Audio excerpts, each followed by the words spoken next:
I will just make a formal introduction of Dr. Ravi Swamy. Dr. Ravi Swamy, as he is popularly known to all of us, is well known to us in the pediatric surgery circles because he has done this talk on a few occasions prior to this. I know him from my days at Manipal Hospital. He is a consultant neonatologist at Manipal Hospital, and he's also attached to the Imperial College NHS Trust, where he is a consultant in neonatology. He is also a very good scientific researcher, and in fact, he is still a research associate at Imperial College London. He is also an adjunct professor to Manipal University. So, without much wasting your time, I would ask Dr. Ravi Swamy to start his talk on how to analyze a scientific paper. Ravi, we must remember that this is Cisco WebEx has got a time limit for particular meeting. Yeah. So we'll let you know. We'll have to log out and log in again once the time limit is done. Okay? Sure. Okay, fine. Okay. Go ahead, Ravi. Sure. Thank you very much for joining us today. Okay, thank you very much, Dr. Ramchandra, for the kind introduction, and thank you very much for Dr. Ramesh for asking me to do this. And as Dr. Ramchandra has told that we have done this art of reading an article several times, and I'm just using the same article because it was done in pediatric surgery about almost 4 or 5 years back. But the whole idea here is that the article does not matter. It just matters is the principles, what you can gather from this article, and if you just get these principles, you can start applying these principles on every article whichever you're gonna appraise. So without further delay, we'll just start off. I'll try to wind up with 40 minutes if possible. If not, then we'll have to do it again in the next logging session.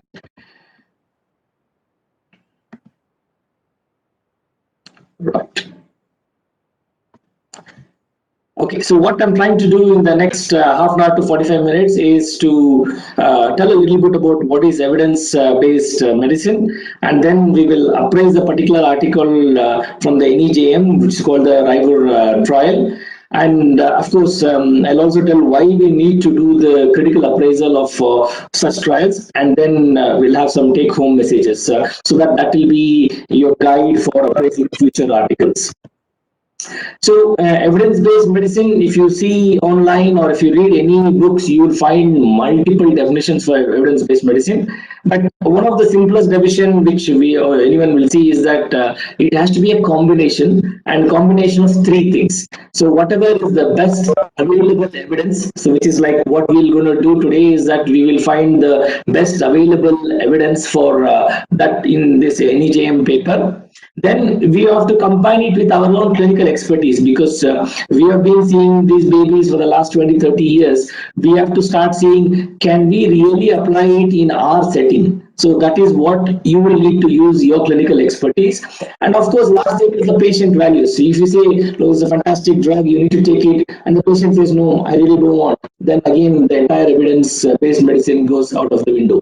So it should be a complete agreement of all 3 people. So first today, what we will do is looking for the best research evidence. That's the whole purpose of today. The other 2 is left to you. What do you think, whether you can apply it, and then of course the patient has to agree on. So that is the triad of evidence-based medicine. So when we start with the process, so how does evidence-based medicine start? The first thing is you need to ask an answerable question, which means like in your day-to-day care and day-to-day practice, you are doing something and suddenly you come up, oh, okay, what is the right thing to do here? Should I do this or should I not do this? And so that is where the question should come. So question should come from your own clinical practice, and you should come to a dilemma. You should have an equipoise that I don't know this or I know this. So some things which are well established, you don't need to keep reinventing them. But where you have an equipoise, where you don't know which is the right thing, that is when you will frame a question.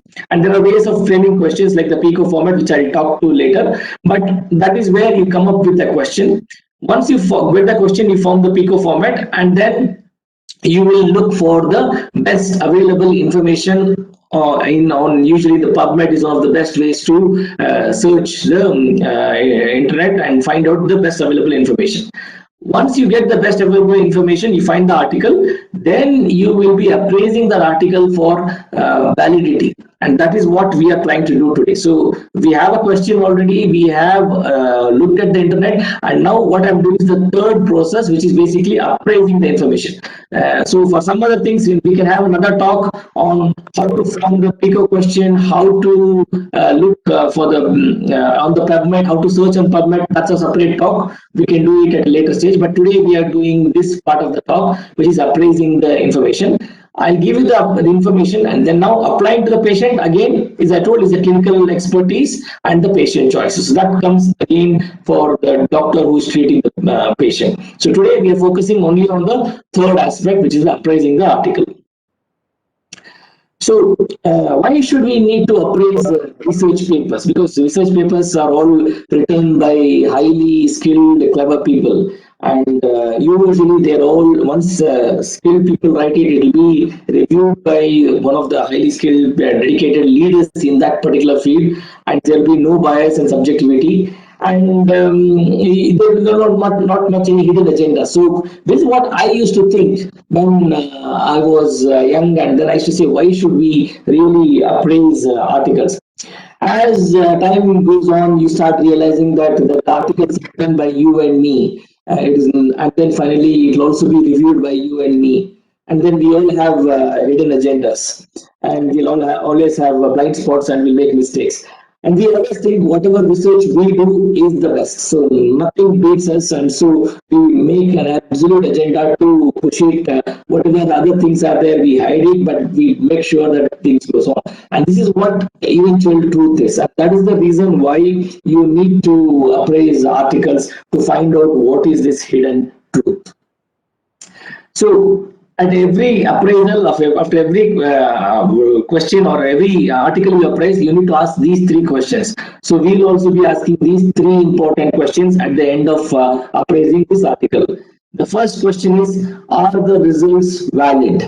Which means we want to know whether they have chosen the right question, whether the methodology is right, whether the statistics is right, and whether their inference is right.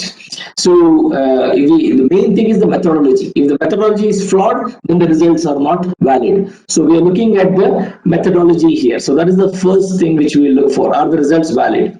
Once you say the methodology is fine, the results are absolutely fine, then you think, okay, the methodology is fine, but is it important for me? So it might be think, okay, the result is the methodology is valid, but the result doesn't matter. I don't think a 0.5 difference in my patient care really matters to me. Or you might say, oh no, this result is very important to me. So you need to answer that. If you come to the answer, the second question, and you say, yes, this result is very important, then is the third question. Do I need to change my clinical practice by applying to my patient? And this is where you will decide your own clinical expertise, and you ask the patient as well. So these are the three important questions which you will ask at the end of appraising any of the articles. And we will do the same thing for today's article as well.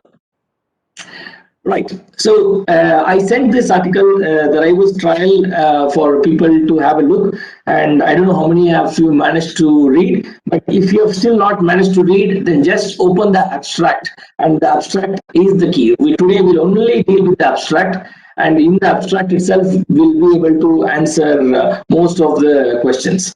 So abstract is the most important thing of any article.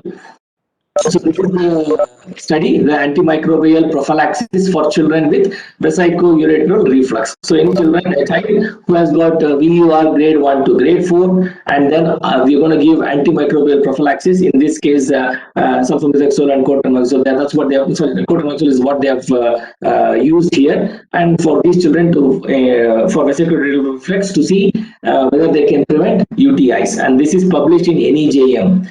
NEJM is regarded as one of the prime journals because their impact factor is very high. So when you want to appraise any study, this is how you will be looking at the study. Apologies for this. Okay. So you will look at what is the study question. So which is what I was studying, whether the PICO question will come into action. And then you look at the study design. Is it like a observational studies or is it a randomized controlled trial? So you look at the study design, and then you look at the population, whether the population is similar to your population or its population is completely different. Once you have the population answered, then in that population you will make some criteria to recruit the sample. So you will have certain inclusion criteria and exclusion criteria, and from there comes a sample recruitment. So during this process, when you are selecting from the whole population a particular sample, that is where you will get a lot of selection bias, and you need to look at these selection bias. That is one of the main thing what you will do. And then you will also see a lot of confounding factors which will come into play as well during the recruitment itself. And once you have recruited a sample, then you decide whether it's a randomized trial, means you randomize, and if it's also randomized and blinded, then you do a randomized and blinding as well. So once it is done, then you use the measurements, and here like you might use the tests what you want to use. That measurements should be valid and should be reliable. Reliable means that when you repeat the same test, then you also should get pretty much the same answer. You'll have a confidence interval, but you should also get pretty much the same answer. And during this time, you see a lot of observation bias. So selection bias usually comes at the time of recruitment, and observation bias comes once you have started the study, and then that's where you will take it. And finally, once you've done all your measurements, you will be analyzing, collect the data, and you will be analyzing the data, and then you will conclude and publish. So this is pretty much the overview of any study. So as I told, look at the study title, and we have shown you the study title here. It is antimicrobial prophylaxis for a child with any children with respiratory reflex. As I told, look at which journal it is published, and it's published in NEJM here. And we look at something called an impact factor. Impact factor means how many times one of the articles in that thing has been quoted. And NEJM recently has a good impact factor, almost like 75. And then the authors, if you recognize any of these authors, so that is also very helpful, because then you know, are they leaders in their field? Have they got several publications already, several presentations? And so yeah, I don't recognize any of these authors because I'm not in that field. But perhaps if you field, if you can recognize them, that is one thing to know. I'm seeing a lot of disturbance. If someone is there, please can you mute your microphone, please? Then you look at the funding. Who funds this? Because again, if it is an independent body which funds, that means clearly you can say that there is no problem of hiding the data or data tracing and stuff. But if it's someone else who has a conflict of interest and they fund, then you have to be extra careful in looking at the article. And finally, it's the abstract. Abstract is the salesman pitch. In that first 5 minutes when you read, you should be impressed, and you should see whether, okay, I want to read this full article or I don't want to read this full article. So that's why today I'm just going to keep the abstract itself, and I'm just going to use the salesman's pitch there and see what you guys, whether you want to read this article full or not. But I read the full article, so I will take a little bit of that. But for you guys, if you're not read, just keep the abstract open for today. Right. So this is what we tell. Usually the first thing when you want to read any research paper is, number one is scanning the paper. So what you're scanning, your main thing to scan is that you look at the abstract, and then you look, okay, is the conclusion is very important for you. And then if you think, yes, okay, the conclusion looks very important, then you just can move up and see what the study design like, and then look at the statistics. So that is what we try to scan in the first maybe 5 minutes you require.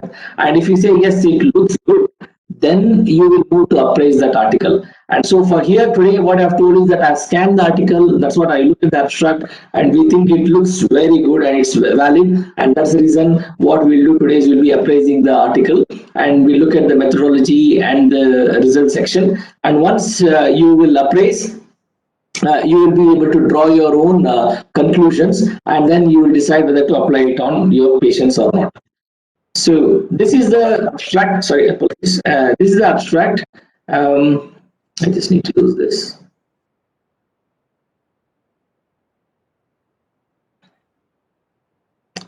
For sometimes these don't go, apologies for that. Okay, so yeah, so in this abstract, what you're looking is that there are 4 sections in the abstract. There's a background, there's the methodology, there's the result section, and the conclusion.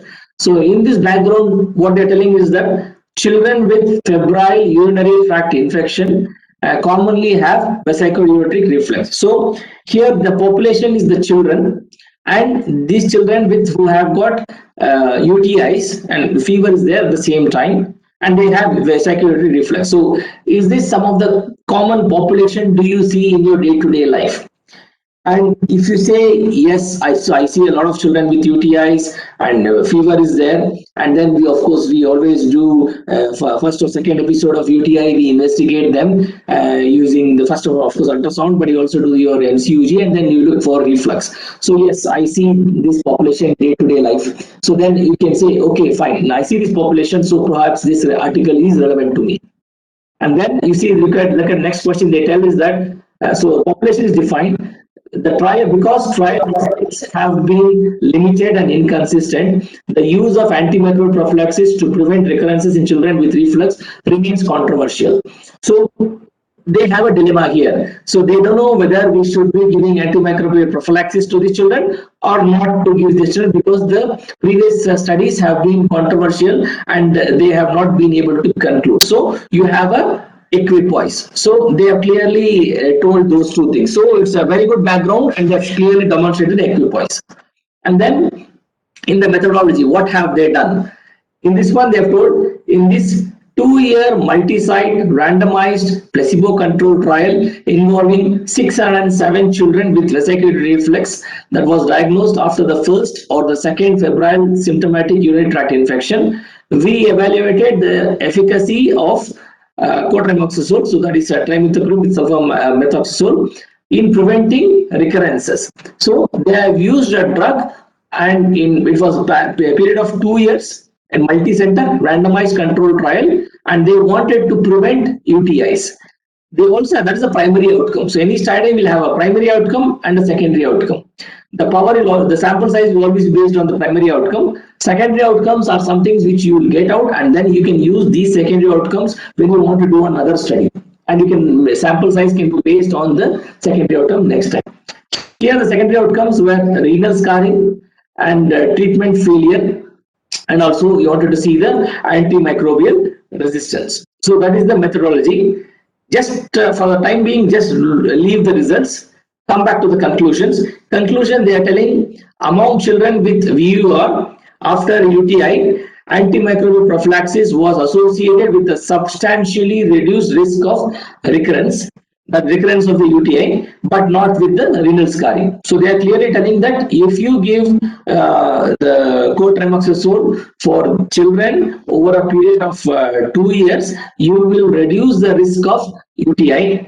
That is what their main conclusion is. Their main aim is also that, their main conclusion is also that. And if you see, it is funded by NIDDK, which is a National Institute body which has got no hidden agendas. So the funding point is taken care. So this is what you're looking in the abstract. So background, methods, results also you look for today. I'm just going to skip the results because I'll be dealing with the results a bit later, and conclusion. So once you have scanned the abstract and you thought, okay, this looks good, then you will go further and you will look at the study further. So then you will look at the introduction. Introduction typically should have 3 paragraphs. One is setting the scene. Setting the scene means it has to explain the importance of the problem. It has to say that vesicouretic reflux is a major problem in children. 10 out of 100 are affected, and the long-term complications are high, and so on. So you need to show that it is a very important problem. In general, if you want to do any study, whichever article you want to write, in the first paragraph, you need to set the scene to tell that it is a very important problem. So that is always the first paragraph of any introduction. In the second paragraph, you can always say what is known on the subject. So you can say previous research has done and they have shown this, and some studies have shown this. So that is usually your second paragraph. And then you'll also write what is not known, what was the previous research not shown in that one. That goes in the second paragraph. And in the third paragraph, you need to justify why you are doing this study. So you say, this is known, this is not known. Therefore, what I am trying to do is, I am going to find out this part, and you will clearly tell your PICO population and what your hypothesis is. PICO is a population, whatever the intervention you're doing, control and outcome. For example, here the PICO will be population is all children who have got UTIs with reflux. That is your population, febrile UTIs.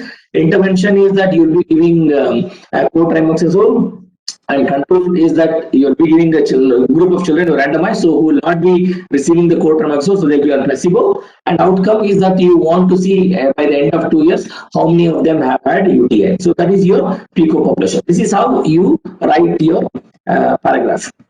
And this is pretty much they have written. So they have set up the scene by telling vesicular reflux is present in 1/3 of children presenting with febrile UTI and has been associated with heightened risk of renal scarring. So they are telling that is a major problem because renal scarring is a major problem. So that is the first part they have written.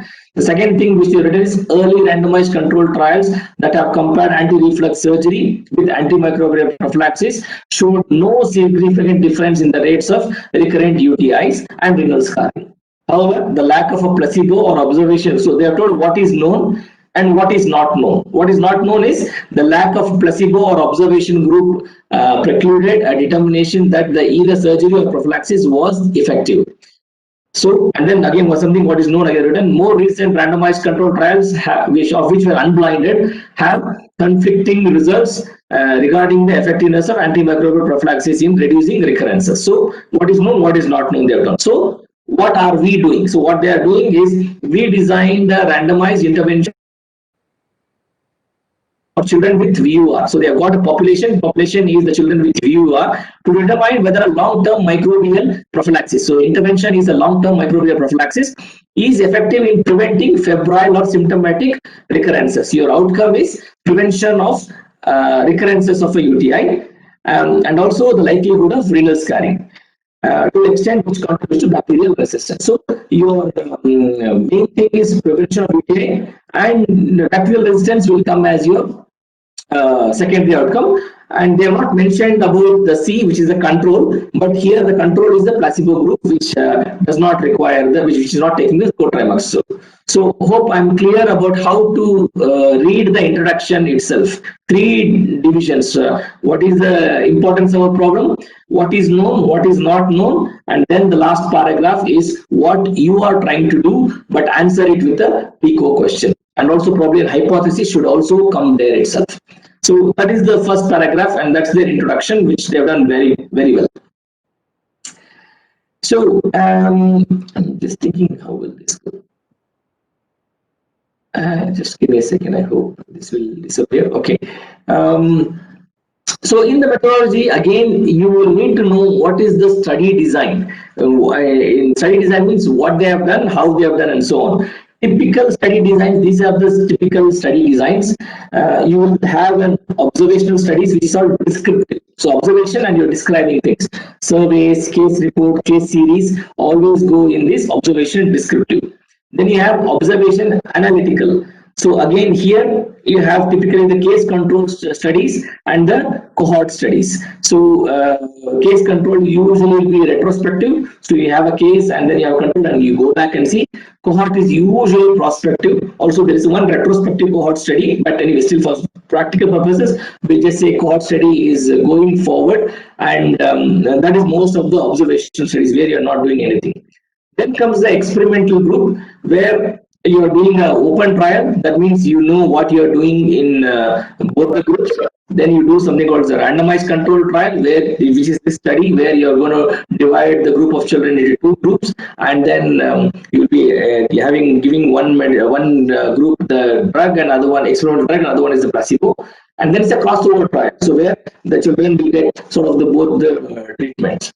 Then, of course, there are other things called as the pragmatic trial, where you don't have much choice. For example, we are doing a study in Vadivilas Hospital. Now it's called the Prevent trial. It is a pragmatic trial because we are not going to alter a lot of things in there, but we are introducing care bundles so that we want to prevent HIE. So we are using the existing setup of their labor ward theaters, but we are giving few things, monitors and stuff, so that we can reduce the rate of HIE. So that is a pragmatic trial. Audits are something where you want to compare with your practice with the gold standard, and then systematic review and meta-analysis is combining of the best evidence, available evidence, and meta-analysis. You're pulling the data. So these are sort of the typical types of studies which are available. Once you do appraising all this, then you will be doing the implementation of the results, and that's where you will be designing your guidelines. You design guidelines for your own unit or for your own network and so on. So you look at the available evidence and design the guidelines. At the same time, you'll be doing economic analysis, and you will see whether the correct one, this is helpful or not. Let's see if I can take this off. I'm struggling to take this off. So it went off. So that is the guidelines and economic analysis. So clearly mentioned what are trials and what is finally guidelines. So now coming back to this study itself, as I told, it was NIDDK funded, so you have no conflict of interest there. It was a multi-center study. So I'm just going through the methodology now. I'll just give a quick background for methodology here if you've not read this one. So it was a multi-center study. It was done over 19 centers across the US. And they had a 5-year follow-up over a period of 5 years, but every child was followed up for 2 years. But the whole study lasted over 5 years.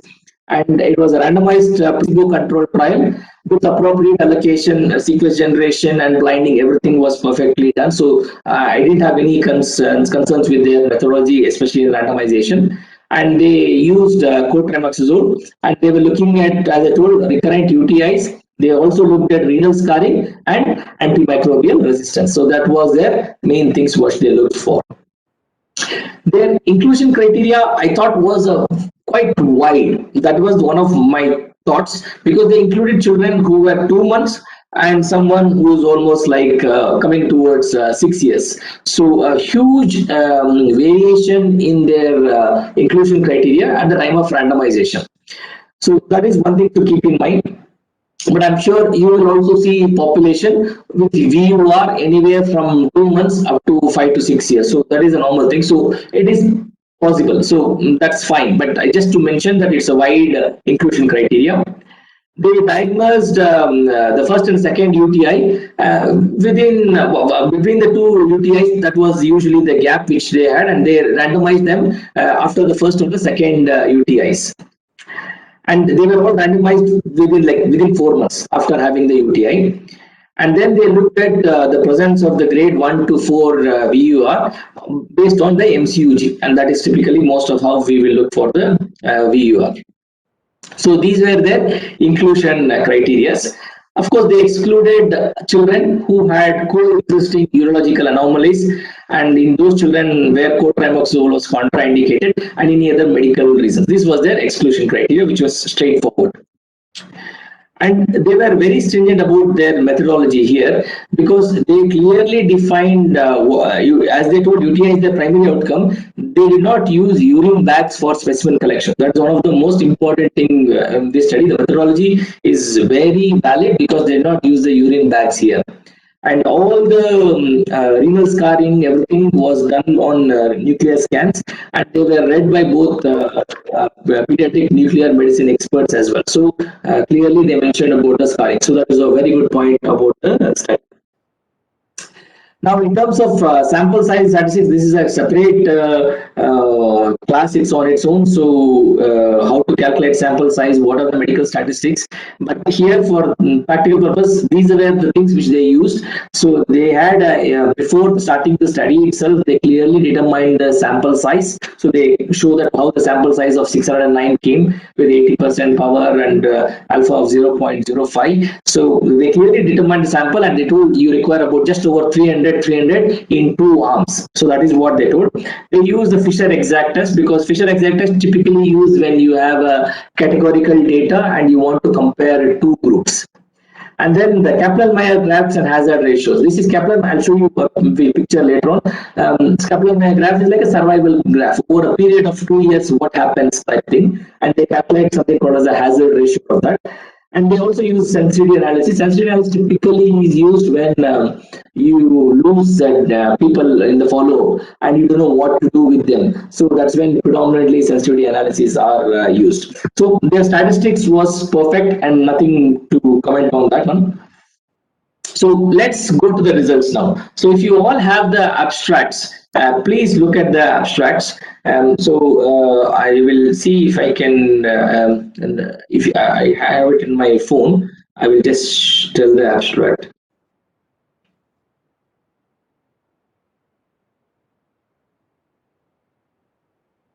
But in the abstract, what they clearly tell is that out of 600 and, sorry, I'm not able to find the article now.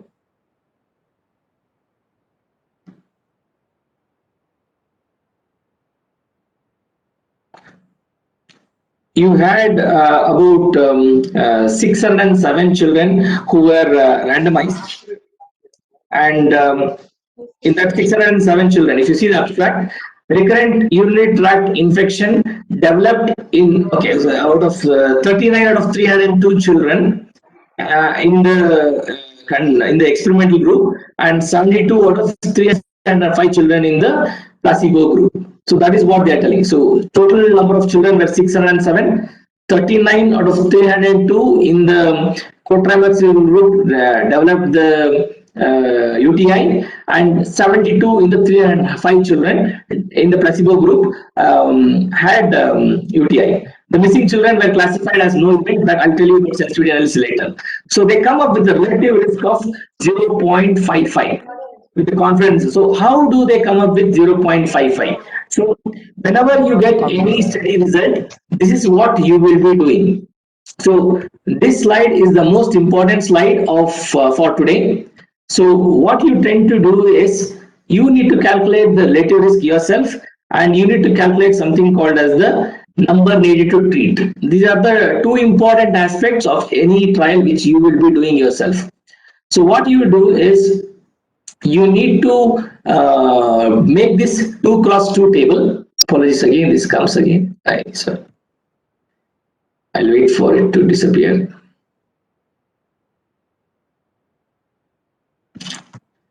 Okay, so you need to do this 2 cross 2 table. What you will always do is that you will in the top on the left hand side, the top one will always be the experimental group and the bottom one will be the control group. So you always write it like that. Okay, if you're doing a disease, then it will be the worst disease, worst outcome, and the risk factor means worst risk factor and the best risk factor. So that's what you probably put. Everything which is worst will put on the top. So, and if you're doing a drug trial, then the experimental arm will go on top and the control will come on the bottom. Now on the top hand, you will write what is the worst outcome, and then on the right hand side you write the best outcome. So the worst outcome here is the recurrence. So you put the recurrence of UTI is on the top one, and the second column will be the new recurrence. So this is how you design for any 2 cross 2 tables. This is how the rule is. Once you design that, then you start populating. So we know the total number of children was 607. So you put that one total. Then they have clearly told 39 out of 302 children in the experimental arm got the UTI. So you write 39. So take away from 39, 302 means 263 did not get any recurrence. So you will be putting for that in B. And in C, this is called A, B, C, D. You write their numbers A, B, C, D. In C, you told 72 in the placebo group out of 305 developed the UTI. So you put 72 and 72 take away 305 is 233. So now you have got A, B, C, D. This is the most important way to calculate any of the things. Once you have your ABCD, the first thing you will calculate is something called as the control event rate, CER it is called. Control event rate means in the control group, how many of the children had the UTI. So here it is basically 72 children out of 305. So if you divide 72 by 305, you get 0.23, which is 23.6%. So because the rate is always multiplied into 100, so rate will be 23.6%. So that is how you calculate the control event rate. Then you will do something called experimental event rate. So in the experimental group, how many of them had the UTI? How many of them had the worst outcome? So 39 out of 302, you get a 0.129 and you get the rate, which will be 12.9%. So control event rate, experimental event rate. Clear? So then what you do is something called as absolute risk reduction. So what is your absolute risk reduction when compared between the two groups? For this one, you will have the control event rate because that is the group where you did not give anything, and the experimental group where you gave something. Now we want to see whether risk has reduced from the control group to the experimental group. So that is nothing but 23 minus 12.9 and it comes as 10.7%. So that is something called as your absolute risk reduction, 10.7 you calculate, and then you calculate this final number, which is the number needed to treat, which is always given by the formula 1 by ARR. So 1 divided by 10.7, that comes about 9. So what it means is that you need to give 9 children cotrimoxazole for 2 years to prevent 1 episode of UTI.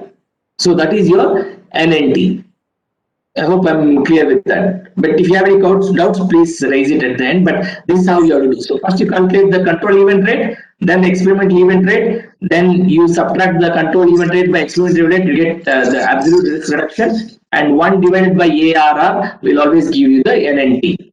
Now, what is relative risk? Relative risk is nothing but EER divided by CER, the experimental group divided by the control event rate. So EER here is 12.9 and CER is 23. So 12.9 divided by 23 will give you 0.55, and that's where they came up with the relative risk of 0.55. In any experimental drug group, whenever you have a relative risk less than 1, then usually experimental group did very well. That is a rough rule of thumb.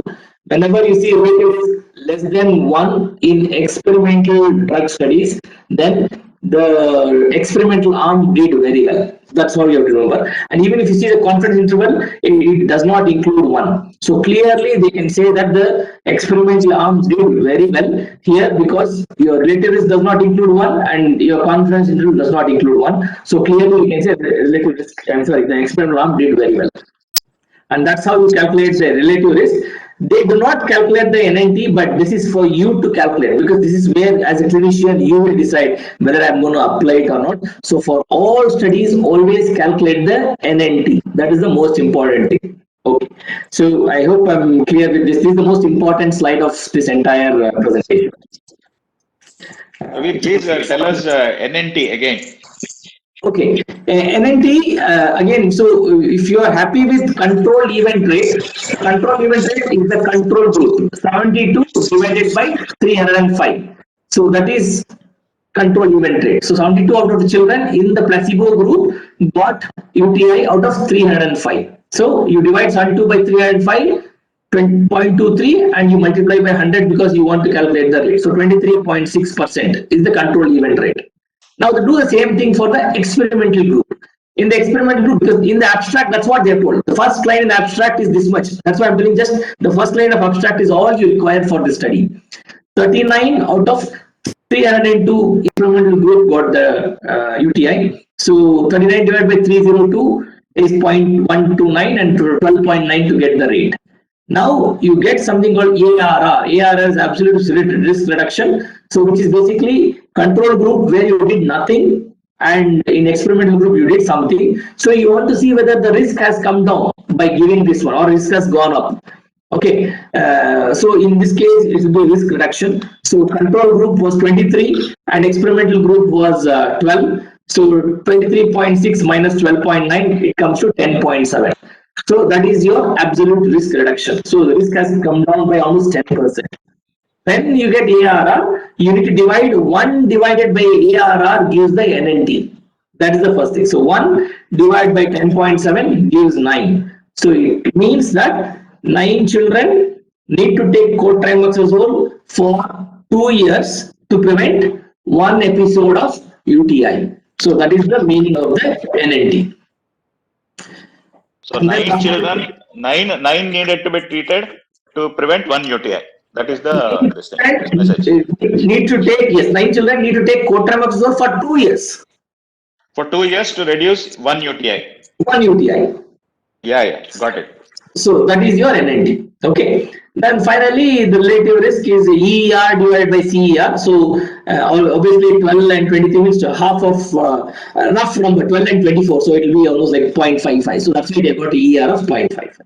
And I was told in the experimental group, if it does not include 1, that means the experimental arm did very well. That's how you have to remember. Ravi, if the meeting ends suddenly, please rejoin using the same code. Sure. Okay. So, others also. Sorry? I see new people. So whatever Ramchandra said about rejoining applies. So in case it ends, we'll restart. Okay. So that's the relative risk and how to calculate the NNT. And then there's something which is called the hazard ratio also they have done.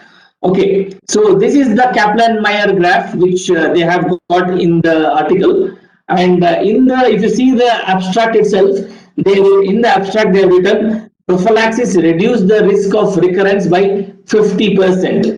That is the hazard ratio of 0.5. So what it means is that the hazard ratio, so this is the, if you can see, this is the x-axis, it's the time over 2 years. So they have got 0 at the beginning, and then almost at the 1 year, so half year, 1 year, 1.5 years, and 2 years. And this group is the cotrimoxazole group, and this group is the placebo group. And these are all the number of times a child will get a UTI. So, for example, when they started, they both started here, and this group kept on getting the time. So, whenever one child with UTI comes, they plot it, and whenever child one with the placebo group gets UTI, they plot it. As you can see, the relative risk only is interested at the end of 2 years. So relative risk will say at the end of 2 years, 39 out of 305 or something was that got here, and here 72 gets it. But it doesn't take into account what happened during the entire 2 years. Relative risk only looks at the end of 2 years. Whereas hazard ratio tries to look at every point. What is it? And clearly you can see that the placebo group has got more UTIs than compared to the trimethoprim group, and this reduction is there. And this reduction at any point of time, whenever you see, that reduction is 50%. That's what they're telling. So what the hazard ratio means is that at any given point of time during the Kaplan-Meier survival analysis, the difference between the placebo group and the trimethoprim group is 50%. So we'll always say 50% reduction between the two groups. That is what the hazard ratio means. And calculating hazard ratio is a different ball game, so I will not do that one. But for now, this is what it means. Interpreting is more important, 50% reduction. And it is more effective in children who had, as the first one as itself as a febrile UTI, then it was more effective, like 40, that means 60% reduction. Similarly, those with children who had bladder and bowel dysfunction, in that time the hazard ratio is only 20%. 20% means if you flip it out, so in the difference between them is 80% reduction. So if children who had bowel and bladder dysfunction, the cotrimoxazole was 80% able to reduce the UTIs, and in those children who had febrile UTI, then it was 60% reduction. So that is the meaning of hazard ratios when you look at the period of 2 years. So I hope most of you have joined back. And so I was talking about the hazard ratio, which we have done the hazard ratio. And then now we'll go into the results per se. And the results per se, 86% of the children completed study, so which is reasonably good follow-up, I would say. But ideally, up to 10% loss is acceptable, which means sort of 110 loss is acceptable. So compared in that way, it is slightly on the poorer side. So usually 90 plus and above would have been a great follow-up for this study. And the lower recurrence of UTI in the intervention group when compared to the control group, which is we have seen clearly, even if then the missing data was omitted. So those children who were not there, they removed this is sensitivity analysis, they removed the data, and clearly you can see that 15% out of 28%, that's what it's 15% in the cotrimoxazole group and 28% in the control group. If you include that the missing data were classified as having an event, still you will see that the UTI was less in the intervention group when compared to the control group. So this is sensitivity analysis, how they have done for the missing population. But overall, clearly they say that UTI was definitely reduced. In terms of renal scarring, they clearly say there is no difference in the incidence of renal scarring. So whether you take cotrimoxazole or no, you don't take cotrimoxazole, if you have a UTI, but the renal scarring does not differ. So 11.9% to 10.2%. So renal scarring has no problem.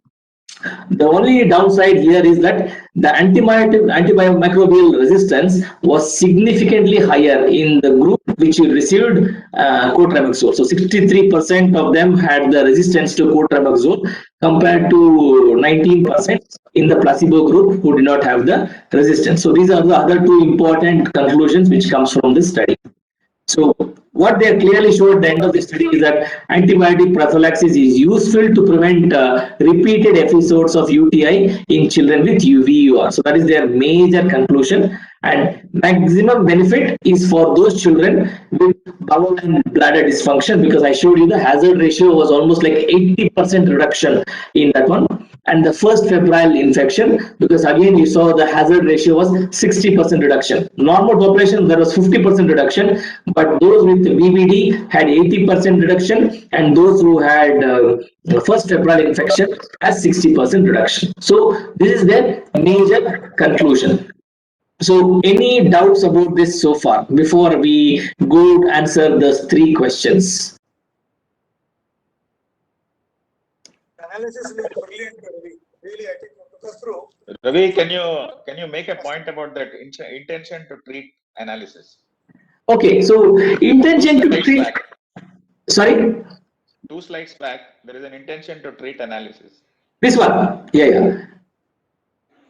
So intention to treat is basically what you do is at the beginning of the study you want a group. Suppose someone is allocated to randomized group and someone is allocated to the placebo group. You want them to be in the same group as well. Sometimes you do see that there will be some errors and some by mistake those children who are supposed to be in the placebo group gets the drug, and those who were in the intervention group did not get the drug. And it is all real life. Intention to treat is what happens in real life. So you have to bear that in mind. And then so for loss to follow is something which will happen real life. So you will see patients and you will say, come back in 2 months, 3 months, I want to see you, and they don't come back. So that is a real life. Per protocol analysis is as per the protocol. So as per the protocol, I have to do like this, then we will do it. It does not mimic real life. Whereas intention to treat always mimics the real life. So whenever we want to do, we should always do the intention to treat analysis. And there are two ways of doing this in sensitivity analysis. One, when some of the 86% only completed settlements, 14% were lost. Now what you do with this 14%? Either you say 14% I'll completely omit the data. So you remove that 14% data completely in your study, and then you look at your intervention, and you still see 15% in the cotrimoxazole group had less UTI when compared to 28% group. So when you take away the data also, cotrimoxazole group is being effective. Now what they do is the second thing is that, okay, those children who were missed, let's say that they all had UTIs. So that is the missing children data was classified as having an event. So all the children, 14% who were missed, let's say they all had UTIs. So you put it as per that, and then you see that 25% in the co-travax group only had the UTI and 37 did not have the UTI. So in both the ways, whenever you either taking away the data or giving them as episode, still co-travax group did very well. So that is the analysis from this one. Any other questions before we move to the last thing? Okay, if not, then we go to this question. So as I told, 3 important questions you need to ask at the end of each study. The first thing is the results valid? And I think it is yes, because I have shown you that they had a very good, at the beginning itself, they calculated the sample size. So that is very good. They clearly told 300 something are required in both the groups. And they lost 86% of the children. And so they did not do any data dredging here. So they told 86 children could not be followed up because of the primary outcome, which is the fact that intention to treat, they used both the sensitivity analysis, but they clearly told about that. The data was analyzed as per the protocol as well, which I showed you, and as well as by the intention to treat analysis. Both ways they have analyzed the data, and in both the groups, the co-travax group showed that the UTI rates are very less. They have shown that the compliance to prophylaxis is less than perfect. So in these 2 children who took medicines for 2 years, not all of them took for 2 years. Some of them did not take for 2 years, and so which is what happens in real life when you ask the child to take medicine for 2 years. So imagine a 2-year-old or 3-year-old every day you think the child has to take a medicine for 2 years. Most of them will not agree. So that is the reason the compliance was matches the real life. It was less than perfect. Overall, methodology was very high quality. They did not use any urine bag. The scarring was completely red, absolutely perfectly. So I would personally say the validity of this study, even you and me can repeat it in our trials. So the first question from my point of view, are the results valid? I will probably say it is yes. Then the next question is, are the results important to you? So results are important. Clearly I told you 9 children need to take it for 2 years to prevent 1 UTI. But from my personal point of view, it is not the UTI. It is also important to see the kidney damage. So that is what will improve. That is what will have lifetime consequences. Not just having 1 UTI will not have any lifetime consequences. It is the renal scarring which will have lifetime consequences. So I would like to do a study where you cover the study on the renal scarring than a UTI. So this is my personal thought. Doesn't mean you guys have you might have to come with something else as well, but this is what I thought. The most important question is not preventing UTI, but looking at the prevention of the kidney damage. So that is what I thought. And also the important thing in the study they've shown is that there is no difference in hospitalization between the 2 groups. So even if UTI happens in control group or the placebo group or the experimental group, the number of hospitalization required was not that much, because most of the UTIs were treated at home. So there was no need for hospitalization. So the UTIs whoever got in the placebo group, they are not really worse. So yes, got UTI, did not get a scarring. So for 5 days they took medicine at home. So that is the important thing for you to remember. So you want to take medicine for 2 years, or you want to take medicine for 5 days or 7 days, and you don't need to be hospitalized. So these are the 2 important thoughts which came to my mind. I don't know if you guys come up with anything else which you based on your experience. So from my point of view, I told renal scanning is the most important, and that study did not look into that. And the very small, and if you see the sex distribution, the number of boys were only 9%. So I feel that applying to boys will be a bit of a challenge. Using this medicine for 2 years for boys perhaps is not the major thing, because only 9% were boys, remaining all 91% were girls. And they showed that the effect of prophylaxis was not significant for grade 3 and grade 4 UR. It was only significant for grade 1 and grade 2. And especially I told you the bowel and bladder 80% reduction happens in that time. If you do not have BBD, then it really does not work. So it should have ideally I thought you should have divided the VUR into grade 1, grade 2, which is simple, and grade 3, grade 4 separately. So this is my choice, my thoughts again. So I still feel that the most important question is not to prevent UTI, but to prevent kidney damage. And as there is no difference between hospitalization group, I am not that fussed about whether you have to take the medicine for 2 years. So that is my thoughts about whether the results are important.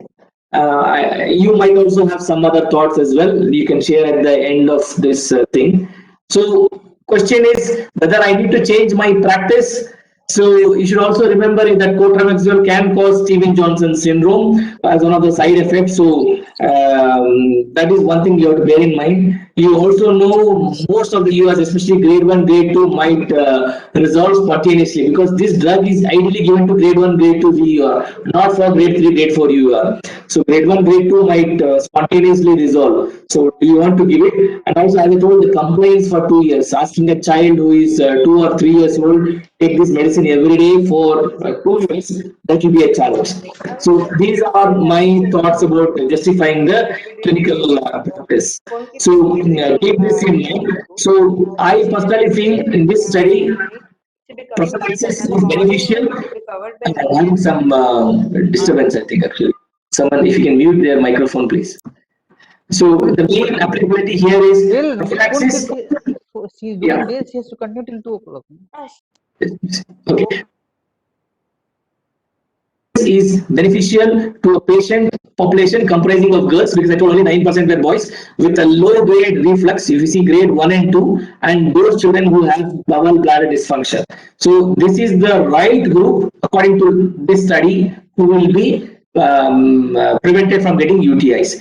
And as I told, you need to treat 9 patients for 2 years to prevent one episode of UTI. And even if you get that one episode of UTI, according to the study, you need to take antibiotics for 5 to 7 days. You do not need to be hospitalized at all. So I'll leave you to decide whether you want to do it or not.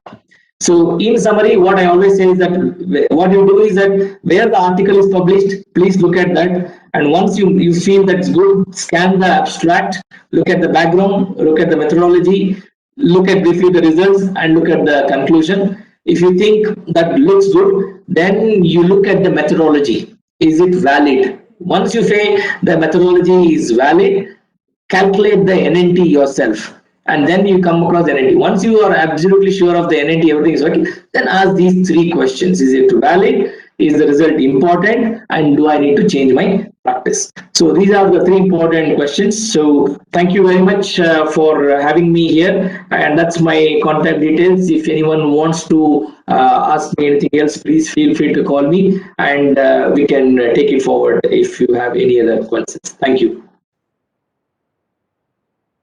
Thank you very much, Ravi.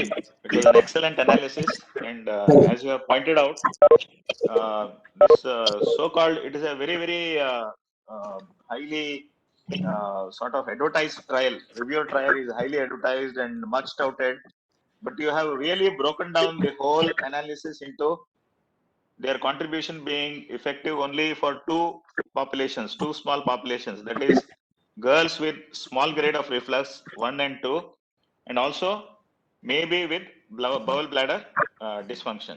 And also you made it very clear that the number needed to treat is the very important figure we need to keep in mind. That in this case of this trial, it was we need to treat 9 patients for 2 years to prevent one UTI. That we need to keep in mind. So very nice analysis, and I think these are the things we need to look at any paper, whatever be the the status of a journal. We need to independently assess the results ourselves. So very nice analysis, Ravi. Thank you very much. Thank you. Important point which you did not mention because you are not aware of it as a surgeon. Boys in Western societies, many of them are circumcised. I don't know whether they had put that as an exclusion criteria. I don't think they have put that as an exclusion criteria. No, no. Because majority of the boys are circumcised in many Western societies, Okay. especially in Okay. the US. Okay. The numbers So, are changing now, but still it is a large number. okay. Okay.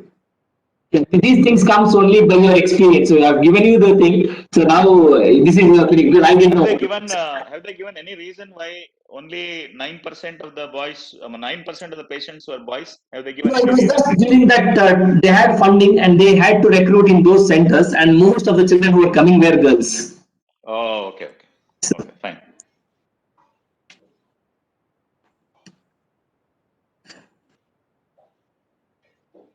Okay, if no other questions, then probably we can call it a day and have a good day, everyone. Actually, 1 second, Dr. Ramesh and Dr. Sauji, any points you need to make? Sir, this has been exceedingly good. I think it's crystal clear at every step. Even a Dumbo like me could understand it. Thank you very much, sir. Really appreciate it. welcome, welcome. Thank you, sir. Thank you very much. Dr. Raju? Sauji?